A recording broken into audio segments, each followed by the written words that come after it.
Hello everyone, good morning. आज हम class 9th का chapter number 3 atoms and molecules start करने वाले हैं। फ्रेंड्स, ये केमिस्ट्री का बहुत ही इम्पॉर्टेंट चैप्टर है और आपको आगे जाके भी ये यूजफुल होगा। तो पहले मैं आपको चैप्टर का जो नाम है वो ही समझा दूँ, what is atoms and what is molecules. यहाँ पे थोड़ी बेसिक इन्फॉर्मेशन दे देती हूँ, उसके बाद हम डिटेल्स में देखेंगे इसको। फ्रेंड्स, आपने सुना होगा कि एटमॉस्फेयर के अंदर हाइड्रोजन रहता है भाई, ऑक्सीजन गैस रहते। तो हाइड्रोजन को हम H से डिनोट करेंगे, ऑक्सीजन को हम O लिखते हैं। तो ये दोनों क्या है भाई? ये दोनों एलिमेंट है। तो स्मॉलेस्ट एंटिटी ऑफ एलिमेंट जिसको आप फर्दर क्लासिफाई नहीं कर सकते, जिसको आप फर्दर तोड़ नहीं सकते, तो उस स्मॉलेस्ट एंटिटी को हम कहेंगे एटम। क्लियर? हाइड्रोजन का एटम है, ऑक्सीजन का एटम है, सोडियम का एटम हो सकता है भाई। वैसे ये नॉन मेटल है। तो साथ में मॉलिक्यूल्स क्या है? तो स्मॉलेस्ट एंटिटी ऑफ कंपाउंड। जैसे फ्रेंड्स, आपके पास एक ग्लास है और ये ग्लास के अंदर मैंने पानी भरा हुआ है। क्या भरा हुआ है भाई? वाटर। वाटर की फॉर्मूला क्या होगी? H2O। तो इस वाटर के अंदर क्या प्रेजेंट है? हाइड्रोजन के दो एटम है आपके पास, उस दो एटम के साथ ऑक्सीजन का एक एटम मिक्स है। तो यानी कि एक से ज्यादा एटम यहाँ पे प्रेजेंट हुए, तो more than one atoms combine with each other. तो क्या बन जाएगा भाई? Molecules. Therefore, smallest entity of compound आप कह सकते हो molecules। चलो हम डिटेल्स में देखते हैं उसको। What is an atom? तो it is the smallest unit of matter which may or may not have an independent existence but always takes part in a chemical reaction। Matter की smallest जो unit है, जो कभी भी independent भी रह सकती है या कोई किसी के साथ कंबाइन भी हो सकता है और वो केमिकल रिएक्शन के अंदर पार्ट लेंगे, उसको हम एटम कहेंगे। जैसे कि फ्रेंड्स, एटमॉस्फेयर के अंदर जो नोबल गैस है, हीलियम है, नियॉन है, आर्गोन है, वो सारे अकेले एग्जिस्ट करते हैं, इंडिपेंडेंट रहते हैं, वो किसी के साथ कंबाइन नहीं होते। क्यों नहीं होते, हम फर्दर वीडियो के अंदर देखेंगे। लेकिन हाइड्रोजन एलिमेंट है, ऑक्सीजन जो एटम है, वो अपने ही एटम के साथ कंबाइन होंगे। हाइड्रोजन कभी अकेला एग्जिस्ट नहीं करेगा, अकेला इंडिपेंडेंट नहीं रहेगा। वो H2 फॉर्म में होगा, ऑक्सीजन O2 फॉर्म में होगा, क्लोरीन Cl2 फॉर्म में होगा। तो सिर्फ जो नोबल गैसेस है, हीलियम, नियॉन, आर्गोन, तो वो सब केसेस ही एटमॉस्फेयर के अंदर अकेले एग्जिस्ट कर सकते हैं। उसके बाद atomic radius is measured in nanometer. Atom जो होते हैं फ्रेंड्स, बहुत ही स्मॉलेस्ट होते हैं और उस एटम की अगर हम रेडियस को मेजर करेंगे, एटॉमिक रेडियस मेजर करेंगे, तो वो कौन से यूनिट में हम मेजर करेंगे? नैनोमीटर में। और ये याद रखो, एग्जाम के अंदर MCQ में पूछा जाता है कि 1 nanometer is equal to how much meter? तो 10⁻⁹ मीटर। इनवर्स भी आ सकता है भाई, 1 meter is equal to how much nanometer? तो 10⁻⁹ हो जाएगा वहां पे। आपको यहाँ पे पढ़ना है symbol of atoms of various element. Atoms को कैसे हम लिखेंगे, सिंबलाइज कैसे करेंगे उसको। तो if the symbol has 1 or 2 letters, then the first letter of a symbol is always written as a capital letter and the second letter as a small letter। Friends, यहाँ पे मैंने एक एग्जाम्पल लिया हुआ है। सपोज मेरे पास है hydrogen atom. Hydrogen atom को हम डिनोट करेंगे, उसका सिंबल लिखेंगे कैपिटल H। लेकिन फ्रेंड्स, यहाँ पे मैं दूसरा एल्यूमिनियम ले रही हूं, या तो आप हीलियम ले लो फ्रेंड्स। हीलियम का सिंबल है He।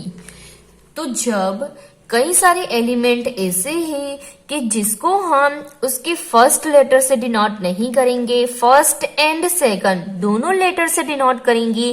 तब आपको याद रखना है कि उसका जो फर्स्ट लेटर है वो हमें कैपिटल रखना है, अपर केस में रखना है, और जो सेकंड लेटर है उसको हमेशा हम स्मॉल लेटर में लिखेंगे, लोअर केस में लिखेंगे।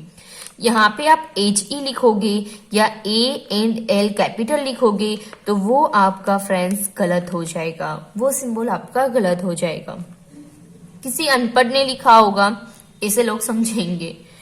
तो clear first point, symbol of atoms कैसे लिखेंगे हम? फर्स्ट लेटर है तो उसको कैपिटल ही लिखना है। अगर कोई एलिमेंट का symbol first and second letter दोनों से डिनोट कर रही हो आप, तो फर्स्ट लेटर हमेशा कैपिटल रखना है एंड सेकंड लेटर हमेशा स्मॉल रखना है। उसके बाद सेकंड पॉइंट में याद रखो कि symbol of some elements are formed from the first letter of the name and a letter appearing letter in the name. तो फ्रेंड्स, ऐसा जरूरी नहीं है कि सारे एलिमेंट के अंदर ऐसा ही हो कि उसका first letter and second letter ही उसका सिंबल हो। कई सारे एलिमेंट ऐसे हैं जिसके अंदर उसका फर्स्ट लेटर एंड उसके बाद सेकंड को छोड़ के थर्ड या फोर्थ या फिफ्थ लेटर भी उसका सिंबल में यूज किया जाता है। जैसे यहाँ पे मैंने एग्जांपल लिखा हुआ है जिंक। जिंक का सिंबल यहाँ पे ZI नहीं है, क्या है? Z and N, Zn। उसके बाद क्लोरीन, तो क्लोरीन में भी CH उसका सिंबल नहीं है। क्लोरीन का सिंबल क्या होगा? C and N, Cl। तो उसमें उसको सिंबलाइज करने में भी आपको याद रखना है first letter capital, second letter small, first letter capital, second letter small. Hope so दोनों पॉइंट्स आपको क्लियर हो गए होंगे। उसके बाद थर्ड पॉइंट में देखो friends, other symbol have been taken from the names of elements in Latin, German और ग्रीक। कई सारे एलिमेंट ऐसे भी हैं जिसको सिंबलाइज जर्मन के अंदर या लैटिन वर्ड्स के अंदर या ग्रीक वर्ड्स के अंदर उसका जो नाम है वही नाम के ऊपर से उसका सिंबलाइज किया गया है। जैसे फ्रेंड्स यहाँ पे आयरन है, तो आयरन को हम IR से सिंबलाइज नहीं करेंगे। आयरन को हम लैटिन वर्ड्स में फेरम कहते हैं और फेरम को हम Fe फेरम के ऊपर से ही हम आयरन का सिंबल बनाएंगे Fe। क्लियर? उसके बाद आपके पास है सोडियम, तो आप सोडियम को लैटिन वर्ड्स के अंदर क्या कह के बुला सकते हो? नाट्रियम। और नाट्रियम के ऊपर से ही उसका सिंबल है कि Na। क्लियर? उसके बाद आपके पास पोटेशियम है, पोटेशियम का सिंबल है कालियम। तो उसको कैसे हम डिनोट करेंगे? वैसे याद नहीं रहेगा तो भी चलेगा, लेकिन जो फर्स्ट नंबर से लेके 20 नंबर तक ही 1 to 20 को आपको याद करना होगा। नाम याद करो एलिमेंट का और साथ में उसका सिंबल याद करो। और आप एक दो बार देखोगे तो वो आप पढ़ोगे तो इजी हो जाएगा आपके लिए, उसमें कुछ डिफिकल्टी नहीं रहेगी आपको। उसके बाद फ्रेंड्स आपका नेक्स्ट टॉपिक है एटॉमिक मास। एटॉमिक मास यानी एटम का मास। तो फ्रेंड्स यहाँ पे हमारे पास जो एटम है बहुत ही स्मॉलेस्ट है, आपको पता है। तो उसका मास हम कई ग्राम या किलोग्राम के अंदर हम मेजर नहीं कर सकते।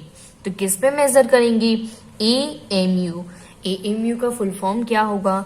Atomic mass unit. Atomic mass unit. और AMU नहीं लिखना है तो अकेला U भी आप लिख सकते हो, उसको हम कहेंगे unified mass. is the standard unit for measurement of atomic mass। और one AMU की फॉर्मूला क्या होगी? 1.67 into 10⁻⁻27 किलोग्राम। अप्रोक्स से कितना होगा? आपके पास 1 प्रोटॉन या 1 न्यूट्रॉन ले लो, और बोल रही हूँ उनका जो मास होगा अप्रोक्स उसका मास इतना रहेगा। 1 प्रोटॉन और 1 न्यूट्रॉन, उसका मास हम ये लिखते हैं तो AM की वैल्यू ये हो जाएगी 1.67 into 10⁻⁻27 kilogram. Clear? Carbon 12 isotopes. यहाँ पे कार्बन 12 क्यों लिखा है? क्योंकि फ्रेंड्स यहाँ पे आप आगे फर्दर चैप्टर के अंदर आप पढ़ोगे कि जो कार्बन है उसके बहुत सारे आइसोटोप्स है। यानी कि कार्बन का जो एटॉमिक नंबर होगा वो सेम रहेगा, लेकिन उसका जो मास है वो चेंज हो सकता है। बहुत सारे कार्बन्स आपको डिफरेंट मास के मिलेंगे, उसके आइसोटॉप्स मिलेंगे, उसमें न्यूट्रॉन्स अलग अलग होंगे, डिफरेंट होंगे, इसलिए उसका एटॉमिक मास चेंज हो जाएगा। तो उसको हम आइसोटॉप कहते हैं। Carbon 12 isotope was chosen as a standard reference for measuring atomic mass। तो यहाँ पे मैं आपको समझा दूं फ्रेंड्स कि सपोज आपके पास एक कार्बन एटम है, उस कार्बन एटम का आपको क्या करना है, एक वाटरमेलन ले लो आप या तो एक कार्बन एटम ले लो, उसका आपको क्या करना है 12 पार्ट्स में डिवाइड कर लेना है आपको। कितने पार्ट्स में? 12 पार्ट्स के अंदर। कितने हुए भाई? 1 2 3 4 5 6 7 8। उसके बाद 9 10 11 तो इक्वल पार्ट्स में डिवाइड करना है। ओके, मैंने यहाँ पे अनइक्वल बनाया है, लेकिन आपको इक्वल पार्ट्स में डिवाइड करना है। कार्बन 12 को इक्वल पार्ट्स के अंदर टोटल 12 पार्ट्स के अंदर डिवाइड कर लिया। 1 2 3 4 5 6 7 8 9 10 11 एंड 12। उनमें से आपको क्या करना है, बस यही एक पीस को उठाना है। तो ये जो एक पीस आया आपके पास कार्बन 12 का, जो ये एक पार्ट आ गया आपके पास, उस एक पार्ट को हम कहेंगे 1 AMU। तो 1 AMU क्या है भाई? जो आपके पास कार्बन एटम है उसका जो मास है पूरा, उस मास का 1/12। आपने 12 पार्ट किए थे, 1/12, तो 1/12 of the mass of 1 atom of carbon 12। तो आपको 1 AMU की डिफाइन मिल जाएगी। क्लियर? द रिलेटिव एटॉमिक मास भी आप कह सकते हो। क्यों रिलेटिव मास बोला है? क्योंकि यहाँ पे जो एटॉमिक मास है वो मैंने कार्बन 12 को रेफरेंस लेके फाइंड किया हुआ है, सारे एलिमेंट का मास, इसलिए यहाँ पे मैं इसको रिलेटिव एटॉमिक मास कहूंगी। Relative atomic mass of the atom of an element is defined as the average mass of the atom is compared to 1/12 the mass of 1 carbon 12 atom। Clear? तो friends यहाँ पे आपको question होगा कि carbon 12 के atom को ही क्यों reference लिया हुआ है, हम हाइड्रोजन हीलियम वगैरह को क्यों नहीं ले सकते? क्योंकि ये साइंटिस्टों ने लिया हुआ था। हाइड्रोजन एटम जो पहले लाइट एलिमेंट है उसको उन्होंने कंसिडर किया था, लेकिन वो वहां पे जो उन्होंने 1 AMU की वैल्यू दूसरे एलिमेंट के अंदर फाइंड की, तो वहां पे उनको बहुत सारे एलिमेंट ऐसे मिलते थे कि जिसके अंदर एटॉमिक मास डेसिमल में या फ्रैक्शन में मिलते थे। लेकिन जैसे जैसे वो एक्सपेरिमेंट करते गए तो उनके पास एक कार्बन एटम आ गया और कार्बन 12 आइसोटोप्स जो है उसके अंदर उनको बहुत ही कम कंसंट्रेशन के अंदर उनको डेसिमल की वैल्यू मिली। तो इसलिए उन्होंने कार्बन 12 आइसोटोप्स को स्टैंडर्ड मान के बाकी सारे एलिमेंट के एटॉमिक मास फाइंड कर लिए। तो मैंने यहाँ पे बहुत सारे एलिमेंट के एटॉमिक मास भी लिखे हुए, तो आपको वो भी याद रखना है। हाइड्रोजन, उसका एटॉमिक मास है रिलेटिव एटॉमिक मास 1U, हीलियम 4U, U भी कह सकते हो या AMU भी कह सकते हो।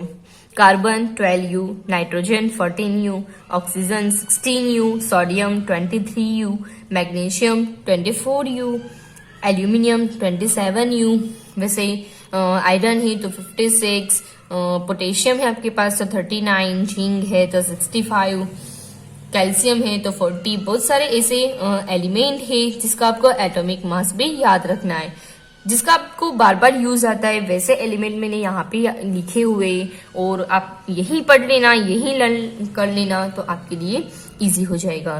तो friends, how do atoms exist? Atoms कैसे एग्जिस्ट करेगा भाई?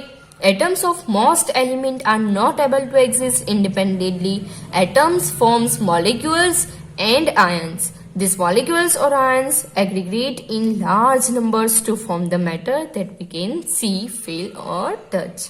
Okay, बाकी काम जो molecules वाला पार्ट है नेक्स्ट वीडियो के अंदर देखेंगे। क्लियर?